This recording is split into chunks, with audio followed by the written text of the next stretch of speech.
Hello everyone, welcome back to the channel. इस video में हम जानेंगे कि suo motu GST registration cancellation क्या होती है। नॉर्मली जीएसटी ऑफिसर जब आपके जीएसटी रजिस्ट्रेशन नंबर को कैंसिल करता है तो उसको suo motu GST registration cancellation कहते हैं। अब ये जीएसटी रजिस्ट्रेशन जीएसटी ऑफिसर के द्वारा क्यों कैंसिल किया जाता है, इसके पीछे रीजंस क्या होते हैं, जीएसटी नंबर कैंसिल होने के बाद आपको क्या क्या परिणाम झेलने पड़ सकते हैं और इसके लिए फाइनली क्या रेमेडीज अवेलेबल है कि आप कैंसिल्ड जीएसटी नंबर को कैसे वापस पा सकते हैं। इन सभी बातों को इस वीडियो में डिस्कस करेंगे। तो सबसे पहले रीजन को हम समझ लेते हैं कि आपका जीएसटी रजिस्ट्रेशन नंबर आपने कैंसिल नहीं किया लेकिन जीएसटी ऑफिसर ने कैंसिल कर दिया। फर्स्ट रीजन होता है कि आप मोर देन 6 मंथ्स कि जीएसटी रिटर्न्स को आपने फाइल नहीं किया हुआ है, लाइक जीएसटीआर1, जीएसटीआर3B, या फिर आपने क्यूआरएमपी स्कीम को ऑप्ट किया हुआ है तो मोर देन 2 कंसेक्यूटिव पीरियड्स, मतलब कि 2 क्वार्टर की आपने जीएसटी रिटर्न फाइल नहीं की हुई है, तो आपका ये जो जीएसटी रजिस्ट्रेशन होगा वो जीएसटी ऑफिसर के द्वारा कैंसिल कर दिया जाता है। आपको जीएसटी पोर्टल पे लॉगिन करनी है और यहाँ पर आपको सर्विसेज वाले सेक्शन में आना होता है और यहाँ पे यूजर सर्विसेज में आप जाएंगे और इसके बाद आपको व्यू नोटिसेस एंड ऑर्डर पे क्लिक करना है। यहां पे आपकी वो सारी लिस्ट आ जाएगी नोटिसेस की जो कि रिटर्न फाइल ना करने की वजह से इश्यू की गई है। और यहां पर आप इन लिस्ट को जब देखेंगे तो जब भी आप रिटर्न्स को फाइल नहीं करते हैं आपको एक डिफॉल्टर की नोटिस सेक्शन 46 में जीएसटी ऑफिसर इशू कर देता है।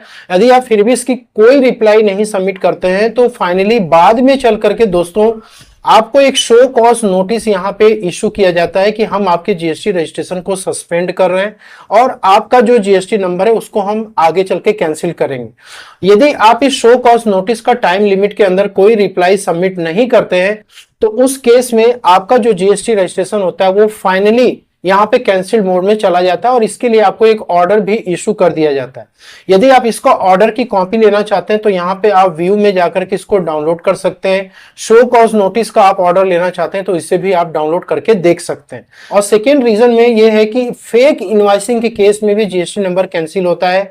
लाइक जीएसटी रजिस्ट्रेशन नंबर लेने के बाद गुड्स और सर्विसेज की सप्लाई नहीं हो रही है लेकिन फिर भी कमीशन के बेसिस पे इनवॉइसेस इशू कर दिए जाते हैं। थर्ड यहाँ पे है कि बिजनेस प्रीमाइसेस क्लोज्ड हो चुकी है या फिर जो डिक्लेयर्ड प्लेस ऑफ बिजनेस है जीएसटी रजिस्ट्रेशन करते समय आपको डालना होता है उस प्लेस ऑफ बिजनेस पे कोई बिजनेस नहीं हो रहा है। जनरली जीएसटी ऑफिसर क्या करते हैं, उस प्लेस ऑफ बिजनेस पे जाके इंस्पेक्शन करते हैं कि क्या वहां से कोई बिजनेस हो रहा है कि नहीं। तो यदि आपके प्लेस ऑफ बिजनेस पे कोई बिजनेस नहीं हो रहा है तो उस केस में भी जीएसटी नंबर कैंसिल हो सकता है। और नेक्स्ट है कि 6 मंथ्स के अंदर कोई बिजनेस स्टार्ट नहीं होता है तो उस केस में भी नंबर कैंसिल हो सकता है। और यहाँ पे कि जीएसटी रजिस्ट्रेशन यदि फ्रॉड तरीके से लिया गया है तो भी नंबर कैंसिल हो सकता है। अब जीएसटी नंबर जब कैंसिल हो जाता है तो उस केस में आप क्या नहीं कर सकते हैं। यहाँ पे सबसे पहला काम तो ये है कि आप किसी भी पर्सन को आप टैक्स इनवॉइस इशू नहीं कर सकते। जब आप टैक्स इनवॉइस इशू नहीं करेंगे तो आप कोई भी टैक्स यहाँ पे कलेक्ट भी नहीं कर सकते हैं। लाइक आप किसी भी पार्टी को आपने गुड्स सप्लाई करना है और वो पार्टी आपसे टैक्स इनवॉइस मांग रही है और आप फेक तरीके से टैक्स इनवॉइसेस इशू कर रहे हैं जबकि आपका जीएसटी नंबर कैंसिल हो चुका है तो वो party input tax credit claim नहीं कर सकती। क्योंकि यहाँ पे थर्ड रीजन में यही है कि आईटीसी जो है ब्लॉक हो जाती है। मतलब आपका जीएसटी नंबर कैंसिल हो गया और आप किसी से गुड्स बाई कर रहे हो तो आपको कोई भी इनपुट टैक्स क्रेडिट नहीं मिलने वाला है। इसी तरीके से कोई पार्टी आपसे गुड्स बाई करती है तो उसको भी आईटीसी नहीं मिलेगा। और नेक्स्ट यहाँ पे कि आप ईवे बिल भी जनरेट नहीं कर सकते हैं। रूल ये कहता है 138 ईवे बिल का कि आप यदि 2 महीने की जीएसटी रिटर्न को फाइल नहीं करते हैं या फिर आपकी जीएसटी रजिस्ट्रेशन कैंसिल हो जाती है तो उस केस में ईवे बिल आप जनरेट नहीं कर पाएंगे। तो आपको किसी पार्टी को यदि गुड्स सेंड करना होगा तो आप उसको नहीं कर सकते हैं। और नेक्स्ट यहाँ पे कि आपकी जो भी लायबिलिटी है, मतलब जो स्टॉक्स आपके पास पड़े हुए हैं जीएसटी नंबर कैंसिल होने के बाद, उस स्टॉक पे जो भी आईटीसी आपने क्लेम किया उसको रिवर्स करना पड़ता है और जितने महीने की जीएसटी रिटर्न आपने नहीं फाइल की उसकी लेट फीस भी आपको पे करनी पड़ सकती है। और इसके अलावा यदि कोई सेल आप डिक्लेयर करते हैं तो उस पर इंटरेस्ट भी पे करना पड़ सकता है। तो जो लायबिलिटीज है वो सर्वाइव करती है, उसको पे करना ही होता है। ठीक है। अब यहां पे ये होता है कि यदि आपका जीएसटी नंबर कैंसिल हो चुका है और आप उसको पाना चाहते हो, मतलब आप चाहते हो कि फिर से वो वापस मिल जाए, या फिर दूसरा ये हो सकता है कि आपको उस जीएसटी नंबर की कोई जरूरत ही नहीं है। तो पहले बात करेंगे कि आपको जीएसटी नंबर की कोई जरूरत नहीं है, वो कैंसिल हो चुका है। तो आपको फॉर्म जीएसटीआर 10 जब आपको ये कैंसिलेशन का ऑर्डर मिलता है तो आपको उसके इमीडिएटली जो है जीएसटीआर 10 फाइल कर देना है। 3 महीने का टाइम आपको यहाँ पे मिलता है। और जीएसटीआर 10 फाइल करने से पहले आपको ये ध्यान में रखना है कि आपकी जितनी भी पेंडिंग रिटर्न्स होनी चाहिए वो फाइल्ड हो जानी चाहिए, और साथ में जो भी स्टॉक्स आपके पास पड़े हुए हैं उसकी आईटीसी जो है आपको रिवर्स करनी पड़ेगी।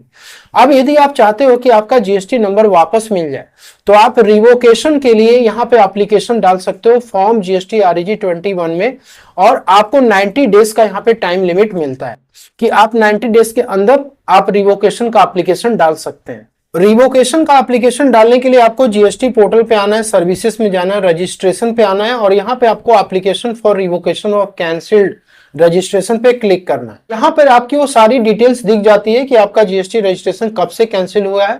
अब आपको यहाँ पे रीजन देना है रिवोकेशन ऑफ कैंसिलेशन का, कि आप कैंसिलेशन जो हो चुका है उसको क्यों रिवोक कराना चाहते हो। यहाँ पे आपको सपोर्टिंग डॉक्यूमेंट्स, जैसे आपने यदि कोई भी लायबिलिटी पे कर दी है तो उसका आप चालान अपलोड कर सकते हैं।